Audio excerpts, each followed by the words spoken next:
Hello all and welcome, and I'm the MGTOW philosopher.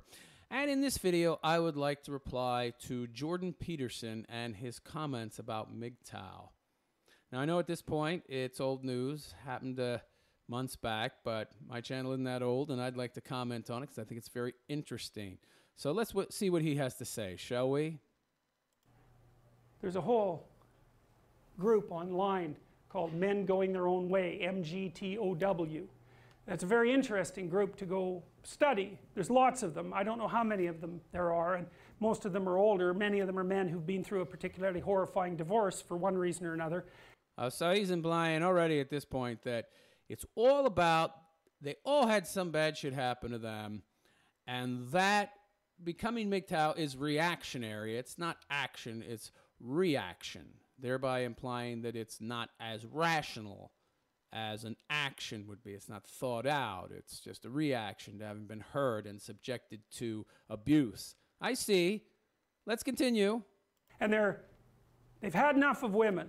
So they tell the young men that they're teaching, never have a permanent relationship. Never share your territory with a woman. Never share your possessions. Make sure you never live together, and don't stay with one long enough to enter a common law relationship, because okay, well, so far he's got it right. I mean, he's not saying that we've sworn off women entirely. I mean, at least he's done more research and is getting it correct more than the mainstream, or should I say lamestream media. you will be stripped of everything that you have. Well, that's true.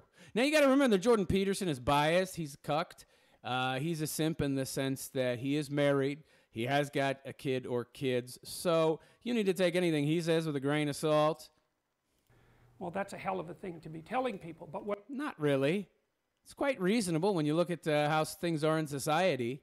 When you look at the divorce rate, that in reality is over 93% of first marriages end in divorce after the first 10 years, which can be very easily seen by the fact that the average length of the American marriage is 8.7 years.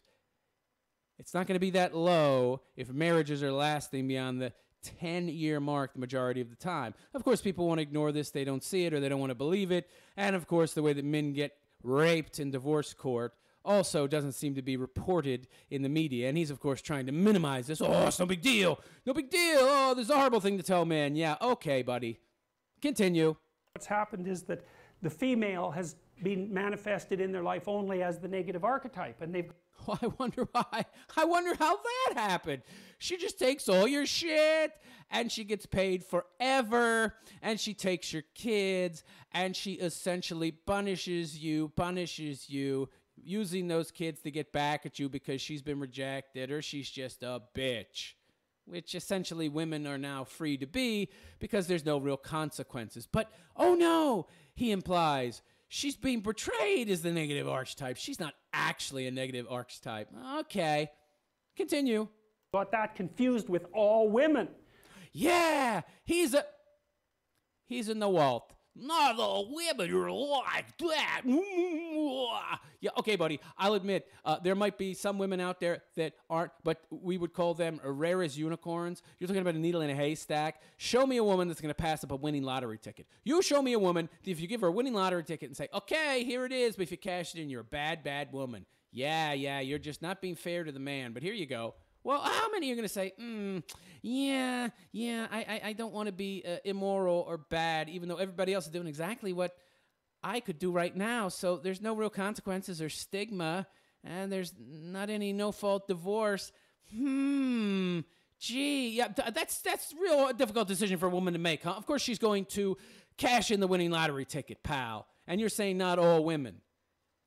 Again, he's got to say this stuff because he's married, and he's very misguided himself. Don't let his educational background fool you. He's essentially an egghead. He's a guy that spent his whole academic career in a teaching job. He's never had to work in the real world in any serious way. He's insulated from the real world. Yes, he's an intelligent man. As an academic goes, he is very intelligent and well-read, and he has some good opinions on a lot of things, but here he is woefully mistaken, and very much so. And what annoys me is a man that is this well educated, unfortunately, his views are going to be given more of a platform because of that, and they're going to be taken as gospel.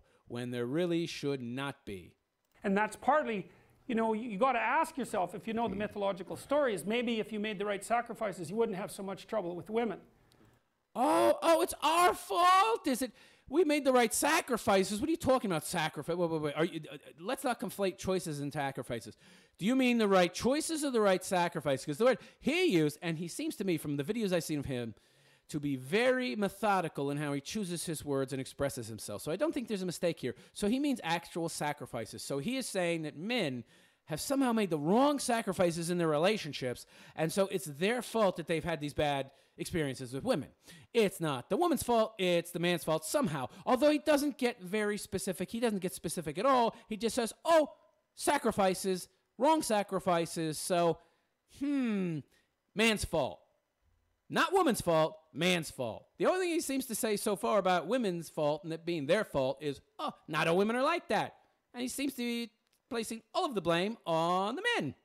Okay, continue. Because we don't sacrifice enough or in the right ways, but you won't tell us what those right ways are. I see. Lord of vagueness. Continue. It's a good question to ask yourself first, and I would also say, I think it's a bad question. If I have to sacrifice so much, it's the wrong relationship. But continue.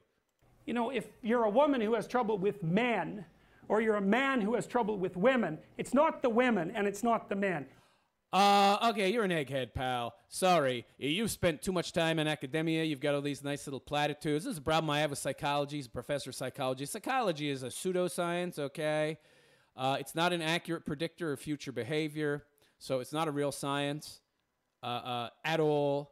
It can, in some instances, predict with some amount of accuracy, but human behavior is mutable, flexible. People will not always do what you expect them to do. You can predict to a certain percentage of accuracy how someone's going to act or react in a certain situation based upon their psychological history and certain things in their personality, but it's not anywhere near 100% predictor, okay? Not at all. It can point to trends in behavior, it can point to possibilities, but it cannot give you 100% specific. It can't even give you 90%, 80%. I mean, it's in some areas it can get very close, but no, it's not 100%. Psychology is not even close. I don't consider psychology a real science. This guy, you know, he's trying to use it to essentially pass off his own views on things. Oh, no, it's not the other person. It's you. It's always you. Okay, pal. All right. It's you. No, maybe it's you, and maybe it's her. Maybe it's the other person. Did you ever think that, pal? Did you ever think that the relationship isn't working? It's not you, it's her. But, oh, no, it's you. Oh, that's so profound, and that's so absolute.